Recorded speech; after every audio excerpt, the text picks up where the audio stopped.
నమస్తే అందరికీ.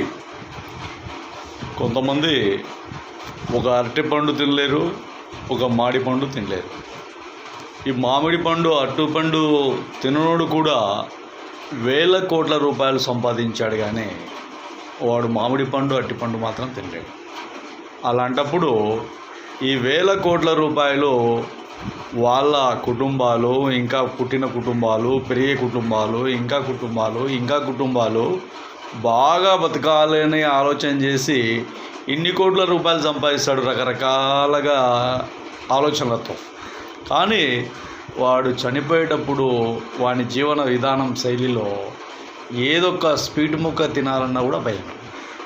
ఇలాంటి వ్యక్తులు ఈ ప్రపంచంలో ఉండి ఈ దేశంలో ఉంటే ఇంకా మెతుకులు లేక, అన్నం లేక ఇబ్బందులు గురయ్యే వ్యక్తులు సమాజంలో ఎంతోమంది ఉన్నారు.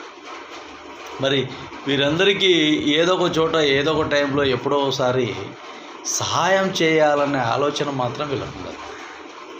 మరి వీళ్ళ విధానాలు ఏ విధంగా బతకాలా, ఏ విధంగా ఉండాలనుకుంటారో తెలియదు. కానీ ఇలాంటి ఈ జీవన విధానంలో ఇలాంటి వ్యక్తులు ఉన్నారు ఇంకా.